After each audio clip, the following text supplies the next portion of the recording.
जल प्रवाह पावितस्थले कलेवलम्ब्य लम्बिताम्बुजङ्गमालिका। इस दिन आंवले की पूजा होती है, इसे आंवला नवमी कहते हैं। कार्तिक मास की शुक्ल पक्ष की नवमी को आंवला नवमी कहते हैं। जैसे नाम से पता चलता है कि इस दिन आंवले के वृक्ष की पूजा की जाती है। विधान ये है कि प्रातःकाल स्नान करके शुद्ध आत्मा से आंवले के वृक्ष के नीचे पूर्व दिशा में बैठ करके पूजन करना चाहिए। पूजन के पश्चात उसकी जड़ में दूध देना चाहिए। इसके बाद पेड़ के चारों ओर कच्चा धागा बांधना चाहिए।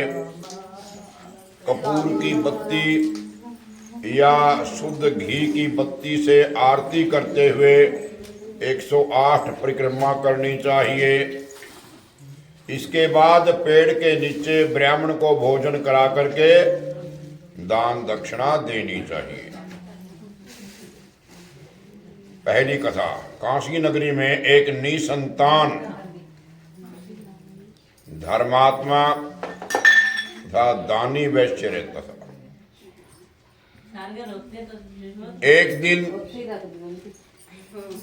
वैश्य की पत्नी से एक पड़ोसन बोली कि यदि तुम किसी पराये लड़के की बलि भैरव के नाम से चढ़ा दो तो तुम्हें पुत्र हो जाएगा। ये बात जब वैश्य को पता चला तो उसने अस्वीकार कर दिया, कहे ऐसा नहीं है, पाप नहीं करना था। परंतु वो उसकी पत्नी मौके की तलाश में रही। एक दिन एक कन्या को उसने कुएं में गिरा करके भैरव देवता के नाम पर बलि दे दी। इस हत्या का परिणाम विपरीत हुआ। लाभ की जगह उसके बदन में कोढ़ हो गया। लड़की की प्रेतात्मा उसे सताने लगी। वैश्य के पूछने पर उसकी पत्नी ने सारी बात बता दी। इस पर वैश्य कहने लगे, गौवध, ब्राह्मणवध, बालवध करने वाले के लिए इस संसार में कोई भी जगह नहीं है। इसलिए तू गंगा के किनारे जाकर के भगवान का भजन कर, गंगा में स्नान कर, तू इस कष्ट से छुटकारा पा सकती है। वैश्य पत्नी गंगा के किनारे रहने लगी। कुछ दिन बाद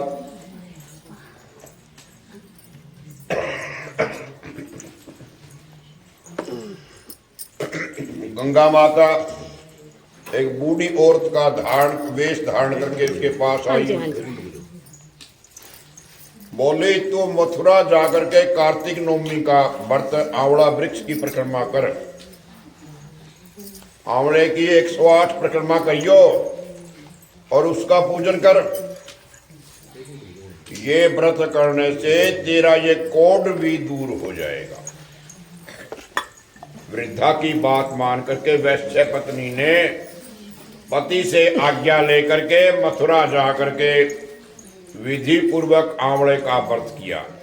ऐसा करने से वो भगवान की कृपा से दिव्य शरीर वाली हो गई और उसे उत्तर प्राप्ति भी हो गई। इस आंवला नवमी से उत्तर प्राप्ति भी होती है। दूसरी कथा थी कि एक सेठ आंवला नवमी के दिन आंवले के पेड़ के नीचे ब्राह्मणों को भोजन कराया करता था, सोने का दान किया करता था। उसके बेटों को ये सब अच्छा नहीं लगा। घर की कलह से तंग आकर के उसने घर छोड़ करके दूसरे गांव में चला गया। वो सेठ, उसने वहां भी जीवन यापन करने के लिए एक दुकान छोटी सी कर ली। उसने दुकान के आगे वहां भी एक आंवले का पेड़ लगा लिया। उसकी आत्मा तो आंवले में थी, वो आंवले की पूजा करने से कहां पीछे रहता। बस इतना ही था कि उसकी दुकान खूब चलने लगी।